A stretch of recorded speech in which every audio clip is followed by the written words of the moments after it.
안녕하세요. 저의 아내는 저랑 결혼하고 2년 만에 택시 타고 가다가 교통사고로 세상을 떠났습니다. 알을 하나 있는 게 그 아이를 바라보며 잘 키우리라고 마음먹었지요. 다행인 게 회사 생활이 아니라 자영업을 하므로 아이 돌보는 일은 누구에게 맡길 필요 혼자 키우면서 모르는 육아 방식은 옆 상인 아줌마들에게 물어보면서 키웠지요. 그런 나를 제일 많이 위로해준 사람이 친구의 아내였습니다.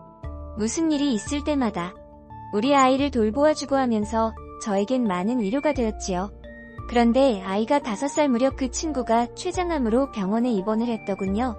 수술을 해도 가망이 없다는 의사의 진단에 처음엔 친구 놈이 울고 불고하면서 미친 사람처럼 다니기에 어찌해줄 수 없는 나 자신이 너무 미웠습니다. 그러나 모든 일은 시간이 해결해준다고 했던가요? 시간이 지날수록 친구는 그 병에 대해서 차츰 수긍을 하고 삶을 정리하는 모습이 보이더군요. 친구가 떠나기 전 아무도 없는 병실에서 저의 손을 잡으며 하는 말이 자기가 죽으면 남아있는 제 어린 자식과 마누라의 생계가 너무 걱정된다고 하면서 자기가 죽으면 자기 아들과 아내의 배만은 안 굶게 해줄 수 있느냐고 물어보더군. 무슨 일이 있어도 재수씨의 생계는 책임을 져주마하고 약속을 했습니다.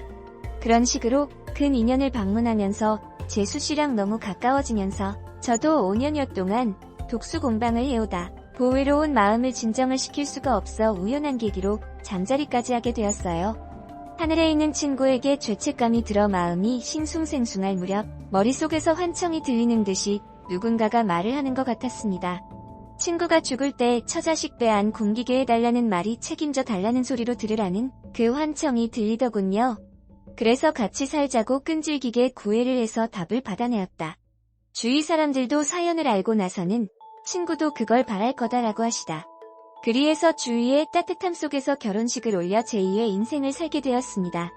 지금 저에게는 제 친아들과 제 친구의 아들이 있습니다. 그 아이들을 혼낼 때도 똑같이 혼내고 무엇을 해줄 때도 똑같은 걸 해줍니다. 그런데 그 아이들은 제가 혼낼 때 다툼을 합니다. 다툼 이유도 황당하더군요. 아빠가 나를 더 혼내었으니 아빠는 나에게 관심이 더 많다. 이런 이유로 다툼을 합니다. 너희에게 관심 없다.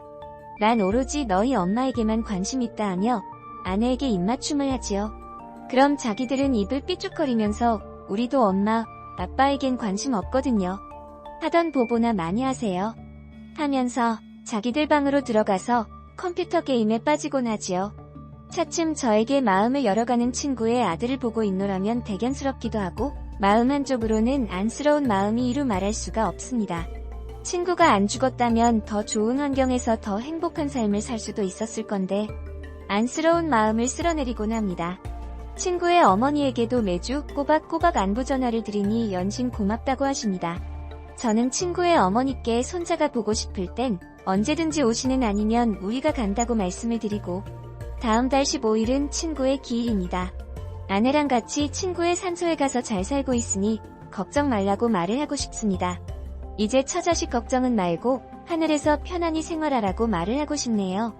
이 결혼을 허락해주신 친구의 어머니에게도 무척 감사하다고 말씀을 드리고 싶고 지금 사는 내 가족만은 그 어떤 희생을 치러서 나도 지켜내고 싶습니다. 친구야, 이제 걱정하지 말고 하늘에서 아내랑 아이들을 꼭 좀 보살펴줘. 다른 건 몰라도 건강 하나만큼은 보살펴주리라 믿는다. 너의 아들에게도 항상 너의 이야기를 한단다. 좋은 아빠였고 훌륭한 아빠였다고 다만 하느님이 아빠를 큰 곳에서 쓸 일이 있어 데리고 갔다고 말을 한단다. 그러니 아무 걱정 말고 편히 지내길 바란다. 오늘 사연도 함께 읽어주셔서 감사합니다. 진정한 친구는 그와 같은 사랑을 나타내는 행동입니다. 처와 자녀는 물론 양가 부모 양가 처가에도 잘하시기 바랍니다.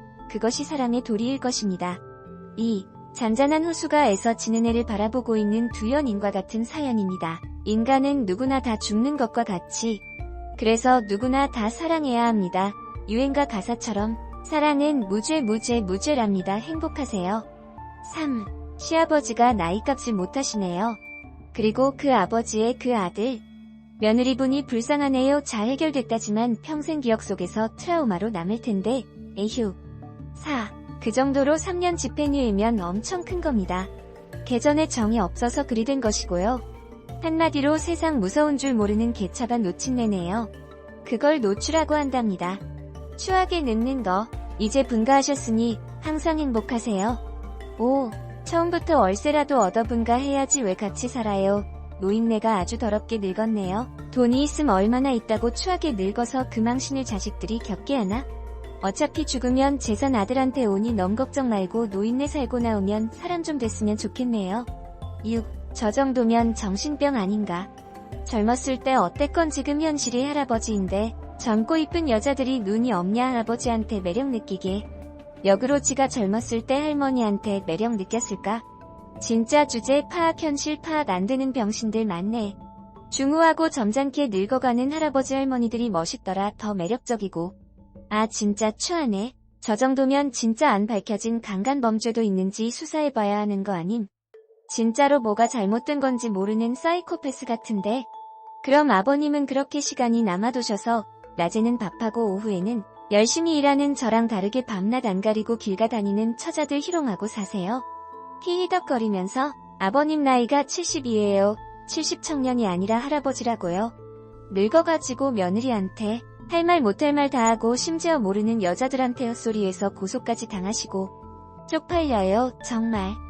하고 문을 쾅 닫고 밖을 나섰는데 시아버지가 소리란 소리는 다 지르면서 저를 쫓아오시더라고요. 제 팔뚝 붙잡고 뭐 내가 힘이 없어. 늙어? 할아버지라고? 네가 드디어 기어오르는구나 기어올라. 한번 입 뻥끗 못하게 내가 참맛을 보여줄까? 이러면서 제 허리를 확 잡으시더라고요. 바로 112에 전화했습니다. 이상한 할아버지가 만지려 한다고요? 그러니까 시아버지가 바로 손 떼시고 나가서 살라면서 욕이란 욕은 다 하시더라고요. 며 두고 봐 후회하게 해줄게 이러면서 가시는데 솔직히 좀 무서웠습니다. 근데 정말 가족한테도 저러시는데 밖에 나가면 얼마나 심할까? 말 안 하면 모를 것 같아서 그냥 이렇게라도 한번 맘 잡고 말하길 잘했다고 생각이 들었습니다. 솔직히 아까 허리를 확 잡으실 때 수치심이 확 올라오더라고요. 진짜 징글징글하네요. 여튼 그렇게 가게 가서 상 차리고 설거지하고 정각이 훨씬 넘은 시간 마감을 하려고 하는데 시아버지가 술을 진탕 드시고 온 겁니다. 제 이름 부르면서 고래고래 나오라고 소리 지르시더라고요. 나 XXX이야. 배울 거 다 배우고 내 집 몇 단까지 있는데 뭔 한물가.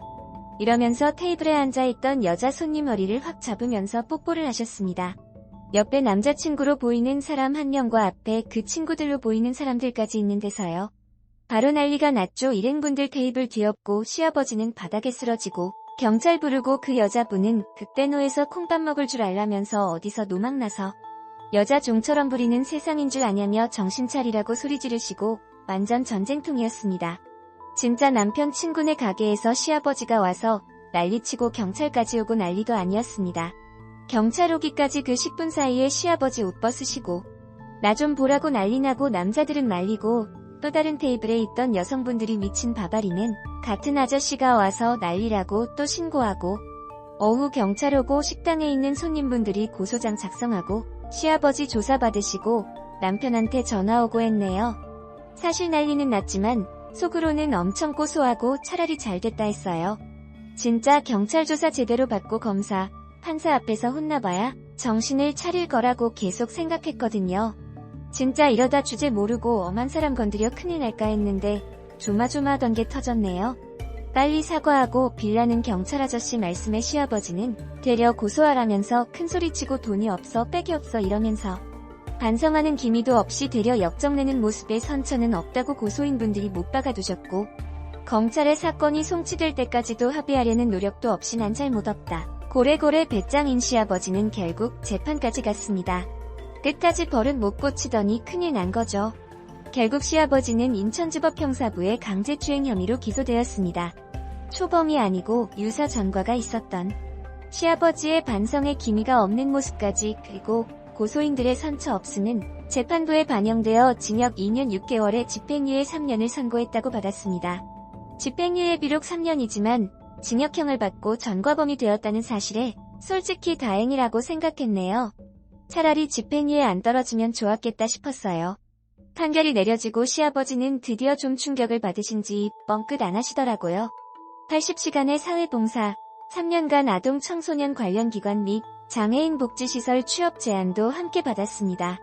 그리고 이 사실을 알게 된 남편은 있는 돈 없는 돈 끌어모아 작은 투룸으로 저희는 분가했고 미안하다면서 너한테 못 볼 꼴 보여줘 얼굴을 못 들겠다며 시댁과는 연을 끊겠다고 하였습니다. 그리고 저와 남편은 남편 친구네 가게에 가 미안하다고 사정사정하고 정말 미안하지만 너무 창피한 일이니 어디 가서 말하지 말라고 했네요. 남편 친구 가게니 남편 체면도 있으니까요. 남편은 예전부터 시아버지를 싫어했는데 이번 기회에 차라리 아버지랑 연락 끊고 살 수 있어서 속이 후련하다고 했네요.